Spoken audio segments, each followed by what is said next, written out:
In our last episode, we saw how America fought against rich bankers who wanted to control the country's money, and America lost. But that was just the beginning. What happened next was even bigger. Because this time, the bankers didn't just want to control America's money. They wanted to control everything about how America worked. This is the story of how wars, big disasters, and one super powerful rich man helped create something called the Federal Reserve. After the first bank got shut down in 1811, Thomas Jefferson was happy. He thought he won. When he was president from 1801 to 1809, he worked super hard to make sure banks like that never came back. But then, in 1812, something bad happened. America went to war with Britain. The fighting lasted 3 terrible years, and America ran out of money. Now, here's the wild part. Some people think a super rich family called the Rothschilds actually started this war on purpose. Why? To make America so broke that the government would be forced to create another big bank and let the bankers back in. We don't know if that's really true, but here's what did happen. America's debt got massive. It went from owing $45 million to owing $127 million. America was more broke than it had ever been. It was too much. In 1815, Congress gave up and said okay. They let the bankers create a second big bank. The war gave them a perfect excuse. In February 1817, the Second Bank of the United States opened up. Here's how it worked. The government owned 20% of it, but 4,000 rich people owned the other 80%. Sound familiar? It's the same trick they pulled before, just happening again later. For almost 20 years, this second bank had tons of control over America's money. But then a tough guy became president. His name was Andrew Jackson. He was president from 1829 to 1837. He used to be a soldier and fought in that war with Britain. He saw how these money games hurt regular people. Jackson hated this bank. He thought it was evil. He believed giving one bank all that power would make everything more expensive, make rich people cheat and steal, and turn everyone greedy. And guess what? He was right. The bank was full of corruption and cheating. So in 1833, Jackson did something crazy. He shut the bank down. The bankers lost again. When the bank's permission to exist ended in January 1836, it was over. America was free from these big controlling banks, or so everyone thought. But what came next was total chaos. From 1836 to 1865, banks just started popping up everywhere with no rules. States made their own banks. Random people opened free banks without even asking permission. And get this, every bank printed its own paper money. Imagine going to a store and they say, "We don't take that kind of dollar, only this kind of dollar." It was insane. Nobody was in charge. It was complete madness. In 1863, during the Civil War, Congress tried to fix it. They passed a law creating official banks across the country. The money these banks printed had the government's stamp of approval on it, but it was too late. Between 1873 and 1907, banks kept going broke and closing. Money problems kept happening over and over.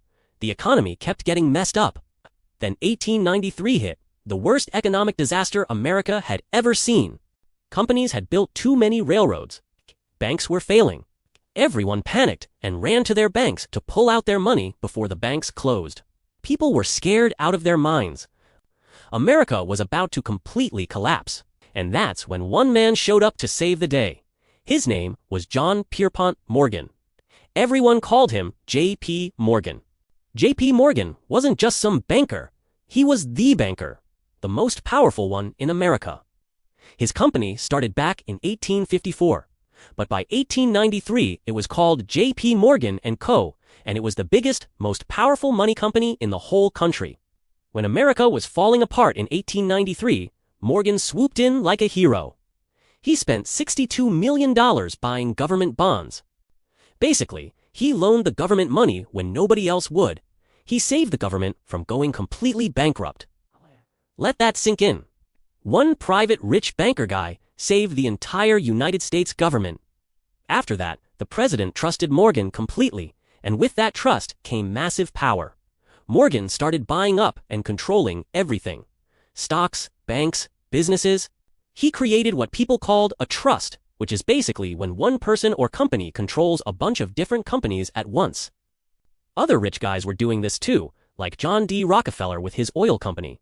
But Morgan, people called him the trust of trusts because he controlled so much. They called it the Morgan Empire. People even joked God made the world in 4004 BC, and it was reorganized in 1901 by J.P. Morgan.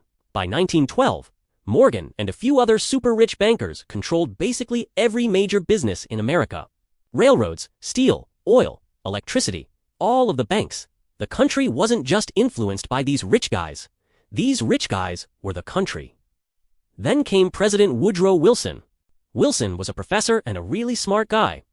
He knew about politics, but money and banking, that stuff scared him to death. Wilson was worried about America's money problems, so he asked for help from experts. Two guys, Carter Glass and Robert Owen, came up with an idea: create something called the Federal Reserve.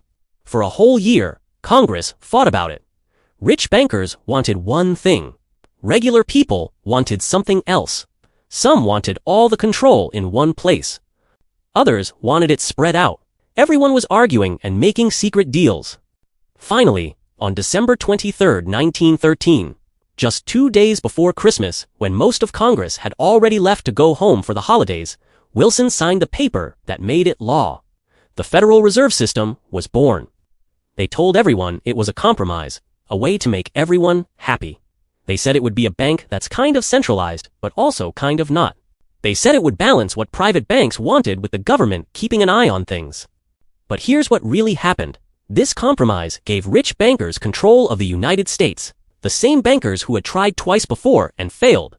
Except this time, they succeeded.